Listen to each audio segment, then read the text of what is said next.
Je, watu walimpuuza Rais William Ruto pale Roysambu? Je, wananchi walimnyamazisha hadharani au ni mitandao imechukua clip ndogo na kuigeuza silaha ya kisiasa? Leo nakuletea video zote kuanzia kwa majenzi hadi rais mwenyewe, na nitakuonyesha kile ambacho mainstream media haikusema wazi. Kaa mpaka mwisho kwa sababu ukweli wa Roysambu unaweza kukushangaza. Tarehe 26 Februari mwaka 2026, Rais wa Kenya William Ruto alifika Roysambu kupeana nyumba 500 za majeshi wa KDF na kuzindua fesi ya pili ya nyumba 10,000, lengo kuu likiwa affordable housing kwa wanajeshi. Lakini mitandao ikaanza kusambaza clip moja tu. Clip inamwonyesha rais, ingawa hakuwa anatumia jukwaa rasmi, lakini alichosema kilikuwa hiki: mimi nimeona kila mtu anayepa hapa juu, nikasema wacha hata mimi nijipange. Watu wakacheka, hii ilikuwa light moment, lakini headlines zikaanza kusema Ruto ignored, Ruto snobbed, crowd silent. Swali ni je, ni kweli? Kabla tusikilize mitandao, kwanza tuone kile kilichotokea kwenye shughuli rasmi ya rais. Najua utaona kulikuwa na interaction ya wanajeshi na familia zao. Ilikuwa shughuli ya wanajeshi, sio rally ya vuvuzela. Rais alieleza kwamba jukwaa mara nyingi ni kwa crowd kubwa. Hata mimi naona hii ilikuwa targeted event.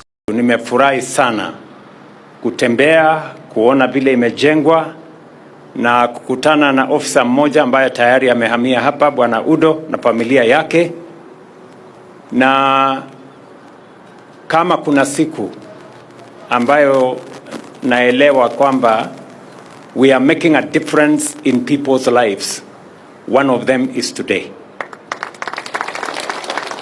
Seeing an officer giving a testimony that he has moved from where he was in the bush. That's what he told me, that he was in the bush. And today he is in a house with dignity, with his family that is secure. That dignity is what every Kenyan deserves.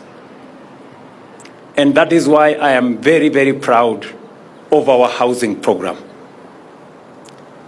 It has not come easy. Many people questioned our commitment to this program of housing. They did not believe that we meant what we said. Others challenged us that we were promising more than we could deliver. I stand here today. These houses were started in 2024. In 2 years, we have completed these houses, and servicemen and women will move in and live.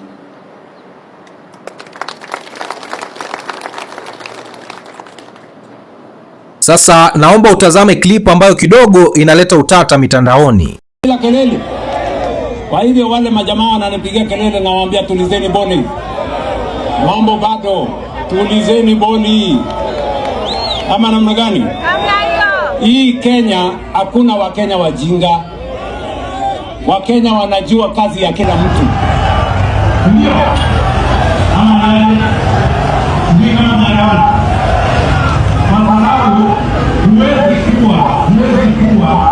Tunatoa uongozini na kamishini, haionekani kazi yoyote umefanya. Yes, unajua hii Kenya iko watu kikundi, iko watu wa makelele kila kazi, na iko watu wa kazi. Ruto wamekataliwa na watu. Unaona mpaka watu wale wa pikipiki watoki hapa na ati yako hapa na ni president. Man, hii nayo favor imekataa. Aona vile watu wanashughulika, wana mind biashara zao. Cheki.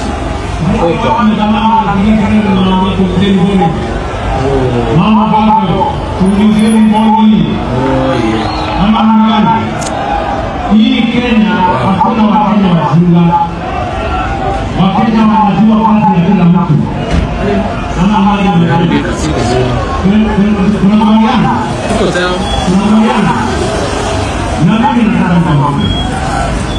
Lakini Gen Z wa Kenya hawakuiona hivyo. Huyu jamaa alisema hichi ndicho kinafanyika kwa rais ambaye amechukua pesa kutoka kwa mifuko ya wananchi. Sasa watu wako busy kutafuta hizo pesa, sio kumsikiza. Hapa narrative inabadilika. Sasa sio tena jukwaa, ni uchumi, ni frustration na ni perception. Imechikizo video za hiyo rally ya Roysambu jana ya rais, and I think what happened is what is correct. I think that's what happens when halipi watu watoke. Watu wako hustle. Najua like watu lazima watafute pesa. So hawana time ya rais.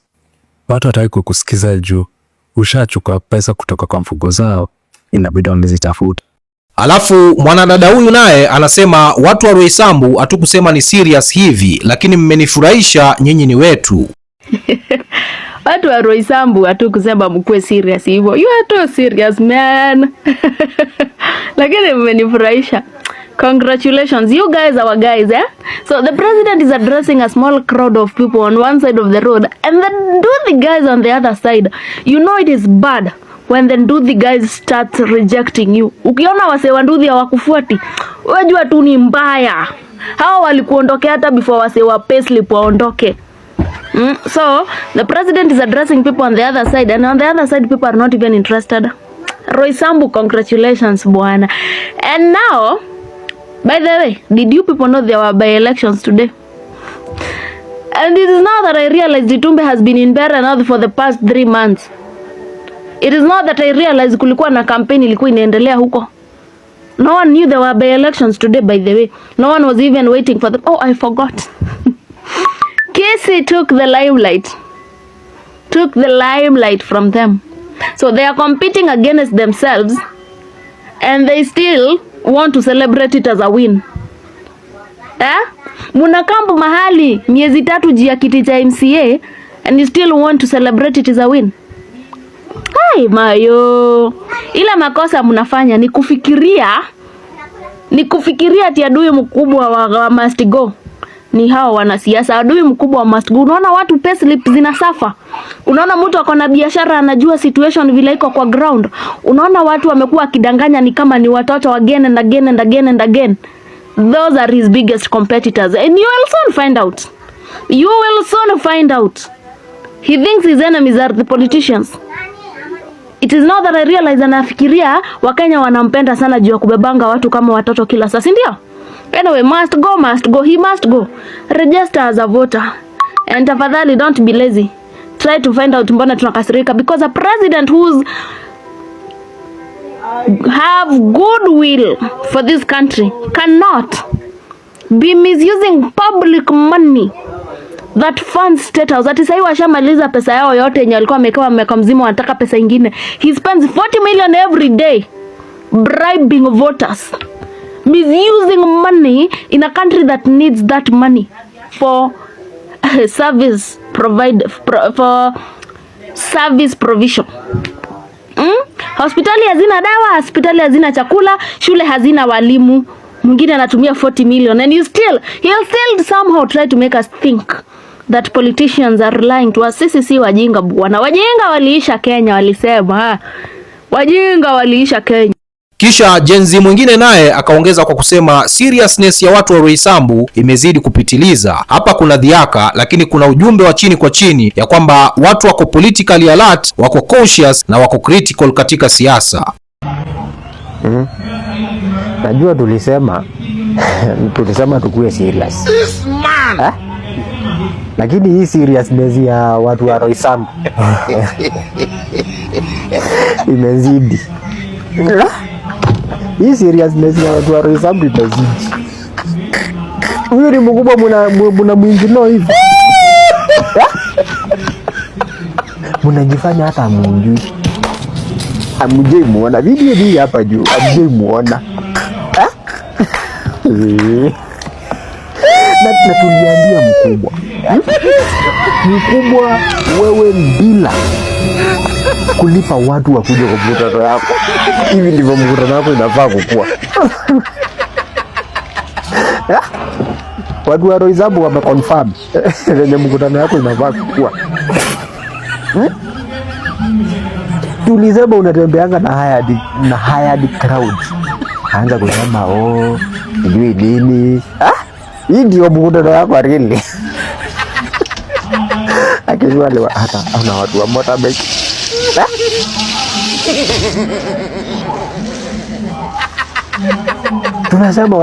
Tunasema watu wakuwe serious, lakini wengine wanakuwa over serious.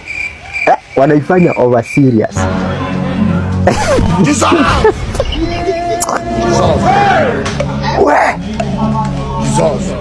Hii ndio organic crowd, ndio. Organic crowd. Kuna kibarua hapa.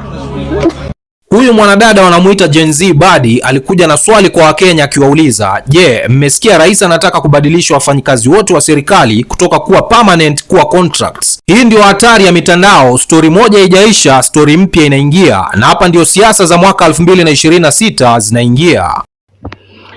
So guys, leo kuna kitu Must Go amesema, na mimi sijui kama mmesikia, but apparently the government wants to switch all civil servants from being permanent and pensionable to contracts. Wapewa.